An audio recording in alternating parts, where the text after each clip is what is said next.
Earlier today, I guess it was yesterday, man, it's early in the morning on Wednesday, God had me post, as I call it, flip a previous post on the dismissal of the rabbis that you find in Ezekiel. It's the only time there's any real mention of the descendant of King David in Isaiah chapter 11. And it says when he's there, because this is how it reads, basically God says, I'm going to have a reckoning and dismiss the shepherds of the flock. Okay, that's the rabbis, the flock of the Jewish people. And God's kind of left me hanging on that one. I don't know if the flock is only those who are observant or if it's all Jews in general. I think it's all Jews in general, or the flock, but he's primarily concerned with those who are religious and practice Judaism in one manner or another. Okay, that was terrible.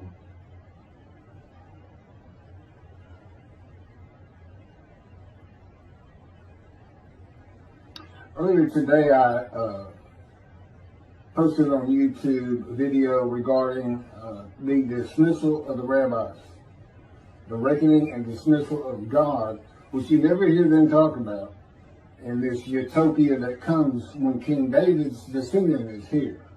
God's servant David, a shepherd. That's what he calls him in Ezekiel. And I had mentioned that I needed to get my books published for the covenants of God to go into effect, that come with me. Because I am David, and for that matter, I'm Elijah the messenger. So, as Elijah, I can speak with the angel of God's presence, who is the angel of the covenant that you desire, and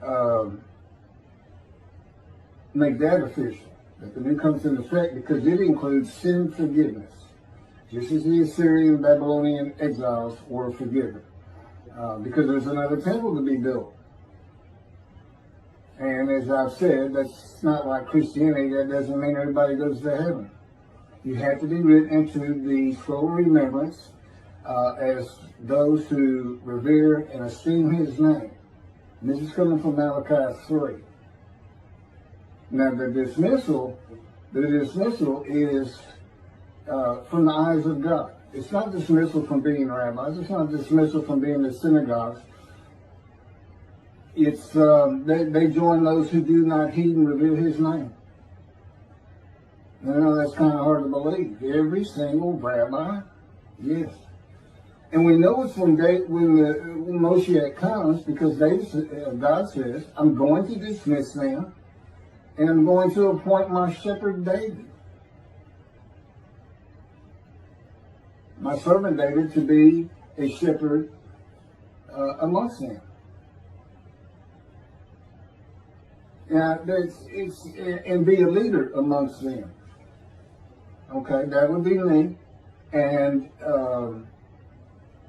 it has nothing to do with being a king, establishing the Davidic dynasty, or being a ruler over them. It says ruler among them.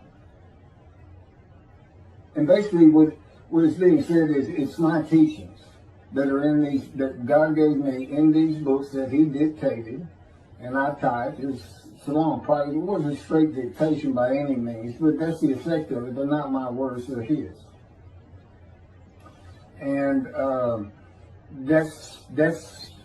that will be my position as a leader amongst them. This is what God wants known for the day of the Lord, and not this Messianic era that you've heard about throughout your lives, where people will live to be 1,000 years, the entirety of the world will speak Hebrew, the world will be perfected, all of Israel will follow Torah, Moshiach will study Torah day in and day out, and quite frankly, I really look at it. God says they have done everything you can do with the Torah. Really, I just deal with the prophecies, the prophets, the day of the Lord, and these false teachings Primarily, they come from Tovia Singer of Outreach Judaism and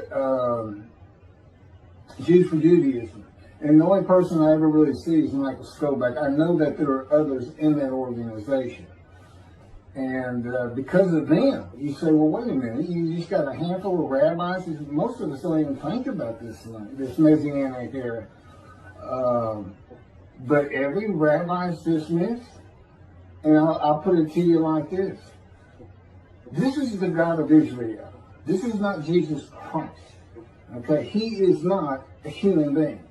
It doesn't bother him one bit to punish all for the wrongs of a few.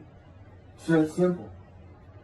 I mean, he took credit for a plague that had killed 70,000 Israelites because to put David to a test, which, by the way, he failed, and because of that failure, he finally got it right.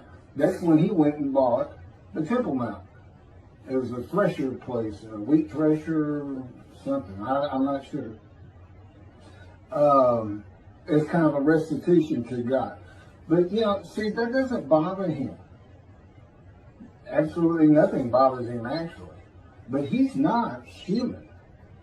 He's an entity. He says, let's form man in our image. And he's talking to his Holy Spirit, the angel of his presence. And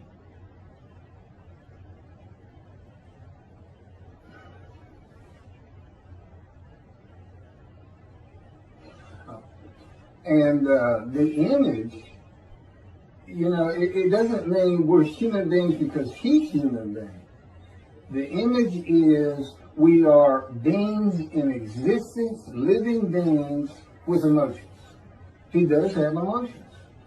But, it stops right there. That's the image, and that's the only image. He's not human being. Doesn't care to the Christians one bit saying that the God of this planet, the God of creation, is a human being, or will become a human being. The idea would appall him. But yes, he will. He will. And, part of that is he says, well, if the other rabbis don't like it, they better get on about it. And tell them, well, wait a minute, just tell them what they're doing wrong, and if that doesn't work, go to their flock, go to their people, go on top of them. You got numbers. Same thing, the Christians over the Jews, they got the numbers. We're going to break those numbers down. But we're going to make it so that the few have a heavier slingshot with me here, and with what he can do with me, and the things that he has taught me. And we're, completely miss the point. Isaiah 53 is a snare. It's for this day. So many things are. Jesus is a Jew. I'm a Gentile. Now, you've never heard anybody say Moshiach is a Gentile and comes from a Christian country. But yet there it is, Isaiah 63. Who is this coming from Adam? It is I, God. Well, who's he come with? The prophet like Moses. And who am I? The righteous servant, the descendant of David, described in Isaiah 53, as the sages believe, and it's put into the Talmud as the leper scholar. Well, I am a scholar. I went to Texas A&M University, then I went to law school, and I've had 3 cancers, 2 that just about killed me. They're just going to have to stop all that. And God wants those books he dictated to me to become a part of Judaism, for an understanding of what a man in divine beings is, for an understanding that the prophets were all men in divine beings, that Moses was a man in divine beings. These things weren't known. They've been put before you. We've had over 2,000 people typing in the name, searching. They must be typing in Moshiach, Isaiah 53, or words of that effect, for me to be getting the views that I'm getting. So it's people who, if no rabbi has looked at it, I would be amazed. But what really needs to be done here is those that are listening, you need to go to your rabbis and tell them, look, God's got it. We believe God's here. In other words, be the witnesses. What do the witnesses do? Well, you got to be a servant to God. He needs you to recognize his prophet and tell as many people as you can. Who can believe our report? Who can believe what we now believe?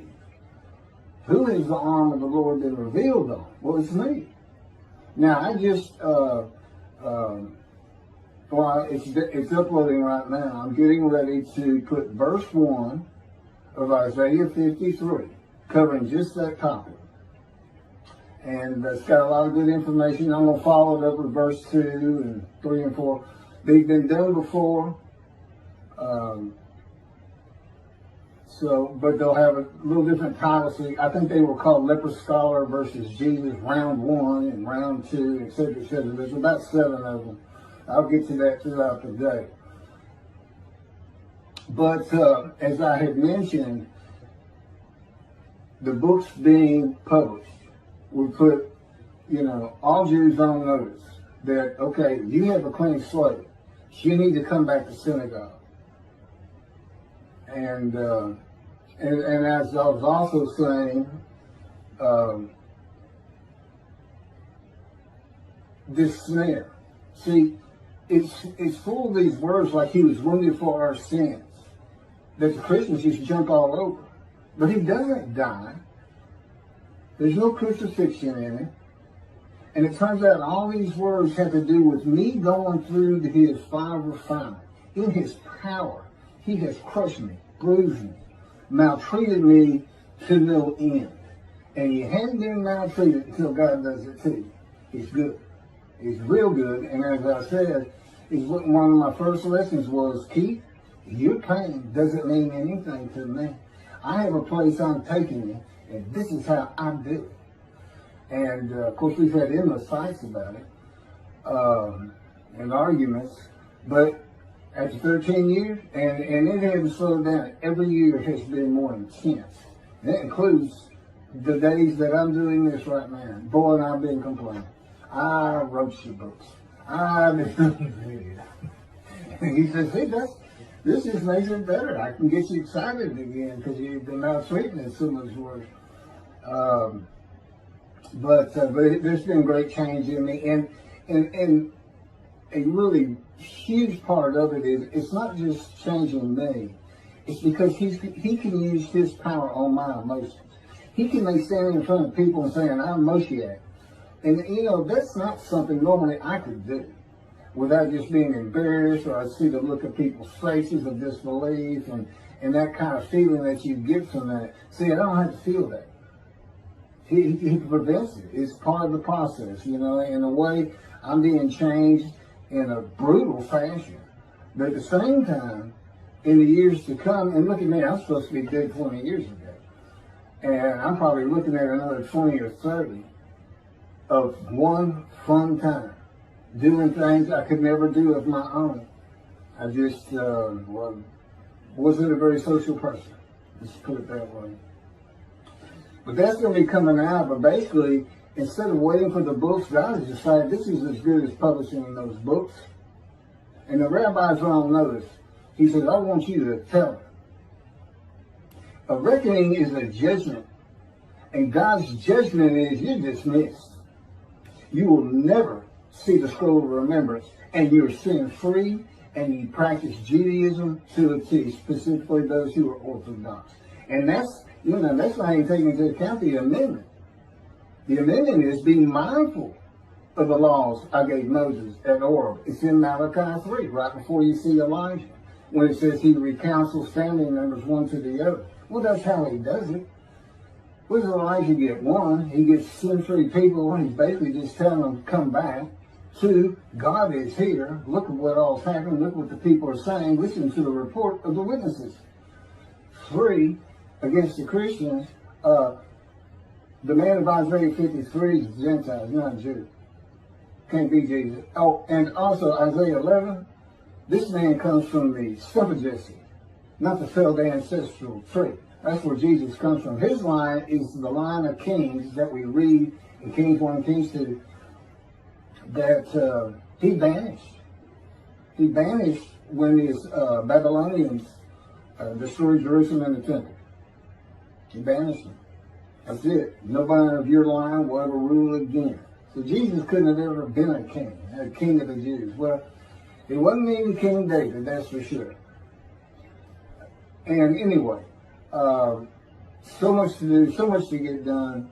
But this is what, God is just putting them in a headlock saying, y'all going to listen to me this time. You learned men. You're going to listen to my prophets. My prophets. Although I guess in a sense, but, I'm a righteous servant. Isaiah 53 describes a righteous servant. King David was a righteous servant. Elijah was a righteous servant. Prophet like Moses, a righteous servant. And that's just, I'm going to handle it all. I mean, can you imagine God doing what he's doing with me with 4 different men? And they don't have a description. I have a description, which, again, I just put in verse 1.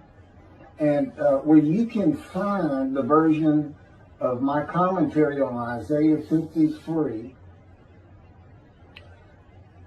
that specifically says it's me. The first book was just, God wrote it so that it just sounded like I could be saying it's me. But not so the second book, The Life of God's Righteous Servant. That's my life. And there's no holding punches on it. And we do Isaiah 53 in the last chapter again, this time specifically relating the events of my life, as you just read, to each verse. And that's what we'll be uploading to YouTube today. I'm sure we'll get through all of it. I have had some computer problems. But anyway, that's just a short message because clearly there are a handful of people who are really watching what I say. I mean, within hours of me posting something, there's a click-through. And so, whether they know each other, this and that, I don't know. I'm in the dark on this. See, God won't tell me those kind of things. I don't know what people are thinking. I don't know what Toby is saying or has heard or not heard. I can only make my own suppositions. Anything I couldn't know of my own, they don't tell me. And there's all kinds of reasons for that, but some of them are obvious. I'm not going to get into it. Even time frames. I mean, I can only suppose that we're getting closer and closer to something breaking on this in one way or another. And basically that comes down to the witnesses.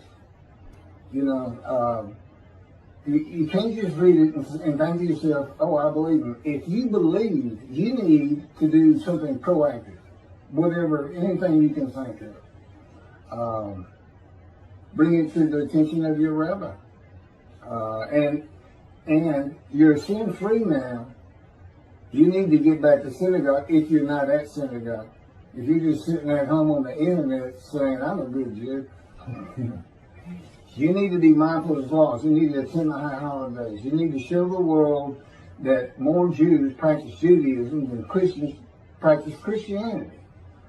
The percentage-wise, Judaism is, I believe, still ahead.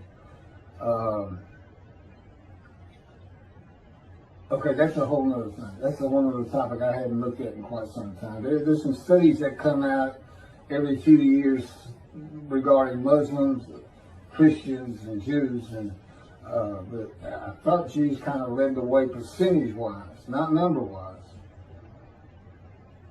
So, is there anything else?